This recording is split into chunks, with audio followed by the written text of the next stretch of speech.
हिंदू धर्म में मकर संक्रांति का काफी महत्व है। इस दिन को जप तप और दान पुण्य के लिहाज से काफी शुभ माना जाता है। जिस दिन सूर्य देवता धनु राशि से निकलकर मकर राशि में प्रवेश करते हैं, उसी दिन यह त्योहार मनाया जाता है। मकर संक्रांति को यूपी बिहार में खिचड़ी के नाम से जाना जाता है। वहीं देश के अलग अलग राज्यों में इस त्योहार को अलग अलग नामों से जाना जाता है।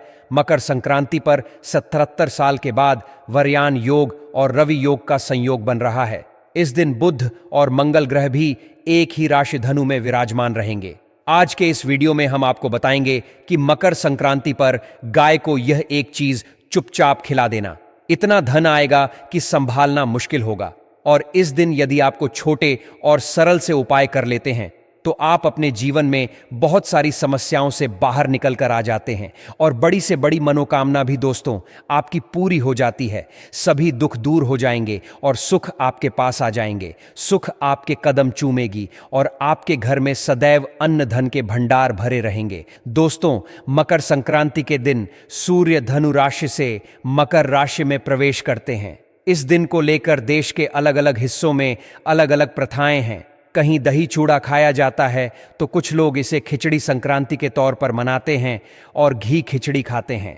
उत्तराखंड में खाई जाने वाली खिचड़ी की खासियत यह होती है कि इसमें काले तिल और काली उड़द की दाल इस्तेमाल की जाती है। संक्रांति के मौके पर काले तिल के लड्डू भी बनाए जाते हैं। संक्रांति पर काले तिलों को इतना महत्व क्यों दिया जाता है? शास्त्रों के अनुसार मकर संक्रांति पर तिल और गुड़ खाने दान करने का संबंध सूर्य और शनिदेव से है। काले तिल शनि से और गुण सूर्य से जुड़ा है। मकर संक्रांति के दिन यह चीजें खाने और दान करने से शनि और सूर्य दोनों की कृपा होती है। जीवन में सफलता पाने के लिए इन दोनों ग्रहों की कृपा बेहद जरूरी है। मकर संक्रांति के दिन तिल गुड़ खाने से इनकी कृपा से घर में सुख समृद्धि भी आती है कि शास्त्रों के अनुसार दक्षिणायन को नकारात्मकता और उत्तरायण को सकारात्मकता का प्रतीक माना जाता है। इसलिए संक्रांति पर जप तप स्नान दान तर्पण का विशेष महत्व होता है। इस दिन शुद्ध घी और कंबल का दान करने से मोक्ष की प्राप्ति होती है। गरीबों में तिल के लड्डू बांटने से आदि व्याधियों का नाश होता है। राहु और केतु की पीड़ ढाको तिल का दान समाप्त करता है और शनि की सारह सात के कष्ट से भी मुक्ति मिलती है। गुड़ के मिश्रित दान से सूर्य और मंगल ग्रह जनित दोष समाप्त होते हैं। मकर संक्रांति पर अन्न जैसे कि दाल चावल गेहूं आदि का दान करने का भी विशेष महत्व है। शास्त्रों में कहा गया है कि जो मनुष्य सुपात्र व्यक्ति को अन्न का दान करता है उसके जीवन में कभी अन्न की कमी नहीं आती, उसके परिवार में कभी अकाल मृत्यु नहीं होती। अन्न का दान करने से घर में सुख समृद्धि आती है। इसके अलावा यदि आप किसी को जल का दान करते हैं, किसी प्यासे को पानी पिलाते हैं, तो इससे आपके पुराने पापों से मुक्ति मिल जाती है। आपके पुण्य में वृद्धि होने लगती है, मन शांति मिलती है और देवी देवताओं की कृपा भी आप पर बनी रहती है। मकर संक्रांति पर दीप दान करना भी उत्तम फलदायी माना जाता है। मंदिरों में दीपक जलाना, जलाशयों पर दीपक जलाना, किसी नदी के तट पर दीपक जलाना आदि से आपकी आंखों की रोशनी में इजाफा होगा। संक्रांति पर भूमि का दान करने से व्यक्ति की सभी मनोकामनाएं पूरी हो जाती हैं। सोने का दान करने से व्यक्ति की आयु लंबी हो जाती है। तो रजत यानी चांदी का दान करने से व्यक्ति को सुंदरता का वरदान मिलता है। बीमारी से ग्रस्त लोगों को दवाइयां दान करने से दानी को बहुत से रोगों से छुटकारा मिलता है। इसके साथ ही मकर संक्रांति पर फूल या पौधे दान करना भी शुभ माना जाता है। आगे बढ़ने से पहले आपसे रिक्वेस्ट करते हैं कि वीडियो को लाइक जरूर करिएगा, दोस्तों को शेयर कर दीजिएगा और अगर आपने अभी तक चैनल को सब्सक्राइब नहीं किया है तो चैनल को सब्सक्राइब करके बेल आइकन जरूर दबाइए। अगर तो वह कौन सी एक खास और महत्वपूर्ण चीज है आप गाय को खिला देनी है। यदि आप गाय को यह एक छोटी सी चीज खिला देते हैं तो समझ लेना आपके 7 पीढ़ियों तक लाभ हो जाएगा। 7 पीढ़ियों तक बैंक बैलेंस बढ़ता चला जाएगा। तो दोस्तों, इस वीडियो को पूरा देखें, बहुत ही लाभकारी वीडियो है क्योंकि इस वीडियो में हम आपको गाय से जुड़े ऐसे अचूक और प्रभावशाली उपाय बताएंगे जिन्हें करने से आपकी सोई किस्मत चमक जाएगी। गरीब भी मालामाल बन जाता है, करोड़पति बन जाता है इन उपायों को करने से। तो दोस्तों, इस वीडियो को पूरा देखें। जय मां लक्ष्मी। आपके इस वीडियो को जो भी लाइक और चैनल को सब्सक्राइब करें उसके जीवन में कभी भी धन की कमी ना होने देना। दोस्तों, हमारे प्राचीन धर्म ग्रंथों में गाय को एक अत्यंत महत्वपूर्ण और पवित्र पशु माना जाता है। शास्त्रों में गाय को माता कहा गया है और समस्त देवी देवता इनका पूजन करते हैं। गौ माता के शरीर में 35 कोटि देवी देवताओं का निवास होता है। गाय एक अत्यंत पवित्र, निर्मल, शांत, निष्पाप जीव है। ऋग्वेद में इसे संसार का पालन पोषण करने वाली कामधेनु माता कहा गया है। इसके दर्शन मात्र से मनुष्य के हजारों पाप नष्ट हो जाते हैं। इसीलिए कभी इस निष्पाप गौ माता पर अत्याचार नहीं करना चाहिए। गाय को कभी मारना नहीं चाहिए और कभी उन्हें कष्ट नहीं देने चाहिए। गाय को मारना शास्त्रों में सबसे बड़ा पाप माना गया है। दोस्तों, भगवान श्री कृष्ण को गायों से विशेष लगाव था। उन्हें गौ माता बहुत अधिक प्रिय थी। श्री कृष्ण के अनुसार गायों की सेवा करना ही सर्वश्रेष्ठ धर्म है। इससे बड़ा पुण्य का कार्य संसार में दूसरा कोई नहीं। कलयुग की भविष्यवाणी करते हुए भगवान श्री कृष्ण कहते हैं कि कलयुग में जब धर्म का लोप हो जाएगा तब मनुष्य गाय की सेवा नहीं करेंगे। मनुष्य केवल दूध के लिए ही गाय को पालेगा। दूध के लिए वह गाय को बहुत कष्ट देगा, जिसके परिणाम स्वरूप कलयुग में पाप और अधर्म उसके चर्म पर होगा। कलयुग के अंत का लक्षण बताते हुए श्री कृष्ण कहते हैं, जब संसार से गाय समाप्त हो जाएंगी तब कलयुग का अंत होगा। जो मनुष्य कलयुग में भी गाय की निस्वार्थ भाव से सेवा करेगा वह सुख समृद्धि प्राप्त करेगा। जो स्त्री रसोई में बनी पहली रोटी गौ माता को खिलाएगी वह सदा सुहागिन और सौभाग्यशाली रहेगी। जो लोग अपने घर में गाय से प्राप्त पंचगव्य को घर में रखेगा उसके घर में कभी दुख दरिद्रता नहीं आएगी। दोस्तों, हमारे धर्म के सभी शास्त्रों में गाय की सेवा को ही सर्वश्रेष्ठ माना गया है। जो व्यक्ति प्रतिदिन किसी न किसी तरह से गौ माता की सेवा करता है वह सबसे अधिक पुण्यवान बन जाता है। गांव में तो मनुष्य को गाय की सेवा करने का अवसर प्राप्त होता है, लेकिन शहरों में गाय के दर्शन आसानी से नहीं हो पाते हैं।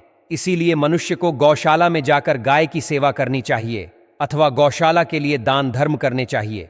इसके अलावा आप अपने घर में ही गौ माता की मूर्ति रखकर उनकी पूजा जरूर करें। इससे भी माता कामधेनु का आशीर्वाद प्राप्त होता है। शास्त्रों में गौ माता को मां लक्ष्मी का रूप माना गया है। इसीलिए उनकी पूजा करने से दरिद्रता दूर होती है। प्राचीन काल से ही गौ माता की सेवा और संरक्षण करने की परंपरा चली आ रही है। कई आर्ष मुनि अपनी कुटिया में गायों का पालन करते थे तथा राजा महाराज गायों का दान करते थे। गायों के दान को सबसे बड़ा दान कहा गया है। गाय का दान करने से सभी जन्मों के पाप नष्ट हो जाते हैं और मनुष्य को मोक्ष की प्राप्ति होती है। आज हम आपको गौ माता के संबंध में बहुत ही महत्वपूर्ण बातें बताने जा रहे हैं। गाय की पूजा कैसे करनी चाहिए, गाय को कौन सी चीजें खिलाने से कौन सा फल मिलता है तथा गाय के किस अंग को स्पर्श करने से दरिद्रता दूर होती है आदि के बारे में हमारे शास्त्रों में बहुत ही महत्वपूर्ण ज्ञान दिया गया है।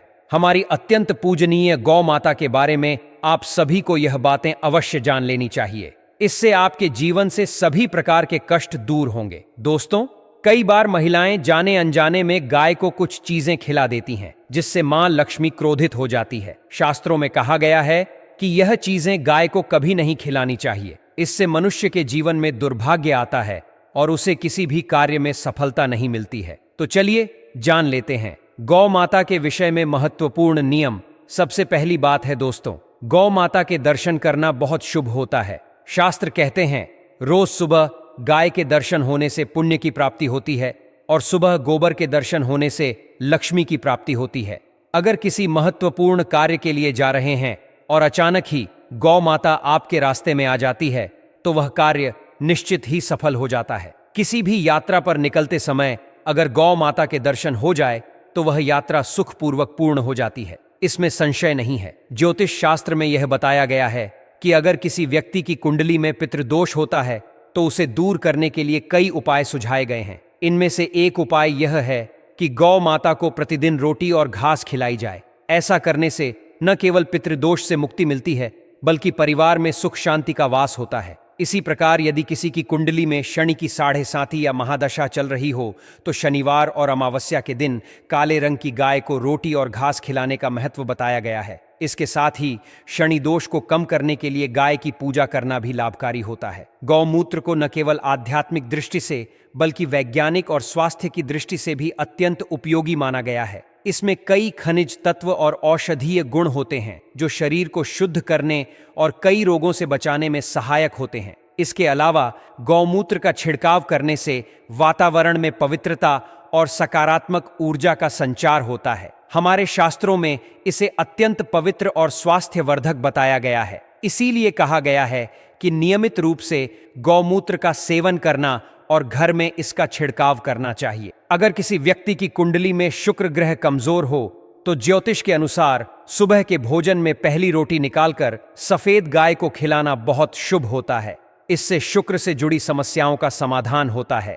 वहीं बुध ग्रह से संबंधित दुष्प्रभावों को दूर करने के लिए हर बुधवार को गाय को हरा चारा खिलाना चाहिए। इसी तरह मंगल दोष को दूर करने के लिए मंगलवार के दिन लाल रंग की गाय की सेवा करना और उसे गुड़ व चने खिलाना लाभकारी माना गया है। बृहस्पति ग्रह को सभी मांगलिक कार्यों का कारक माना गया है। यदि किसी की कुंडली में बृहस्पति कमजोर हो और उसके जीवन में विवाह या अन्य मांगलिक कार्यों में बाधा आ रही हो तो रोटी पर गुड़ और चने रखकर गाय को खिलाने से शुभ फल मिलते हैं। घर में शांति बनाए रखने के लिए गाय के गोबर से बने उपले जलाकर उसके धुएं को पूरे घर में फैलाना चाहिए। इससे नकारात्मक ऊर्जा समाप्त होती है और सकारात्मकता का संचार होता है। गाय के दूध, दही, घी, गोबर और गौमूत्र से बना पंचगव्य अत्यंत पवित्र और स्वास्थ्यवर्धक होता है। इसे पाप नाशक माना गया है और धार्मिक प्रायश्चित में इसका उपयोग किया जाता है। पंचगव्य की हर सामग्री औषधीय गुणों से भरपूर होती है, जो न केवल शारीरिक बल्कि मानसिक स्वास्थ्य के लिए भी फायदेमंद है। गौ माता को भूखा नहीं छोड़ना चाहिए। यदि गौ माता आपके द्वार पर आती है तो उसे बिना रोटी खिलाए वापस नहीं भेजना चाहिए। ऐसा करना अशुभ माना गया है। शास्त्रों के अनुसार जिस घर से गाय बिना भोजन के लौटती है उस घर से लक्ष्मी भी चली जाती है। प्रत्येक महिला को अपने घर में गाय के लिए एक रोटी बनाकर उसे प्रेम से खिलाना चाहिए। इससे गौ माता का आशीर्वाद मिलता है और जीवन में समृद्धि आती है। गाय को कभी भी बासी या झूठा भोजन नहीं देना चाहिए। शास्त्रों में इसे पाप माना गया है। गाय एक पवित्र और शाकाहारी पशु है, इसलिए उसके भोजन में मांस या अंडे जैसी चीजें मिलाने से बचना चाहिए। ऐसा करना महापाप की श्रेणी में आता है। अगर कुंडली में चंद्र दोष हो और इसके कारण समस्याओं का सामना करना पड़ रहा हो तो रोटी पर सफेद मक्खन, नमक और घी लगाकर गाय को खिलाना चाहिए। वहीं शनि दोष को कम करने के लिए आटे में काले तिल मिलाकर रोटी बनाकर गाय को खिलाना लाभकारी होता है। मंगल दोष दूर करने के लिए रोटी पर हल्दी लगाकर गाय को खिलाना चाहिए।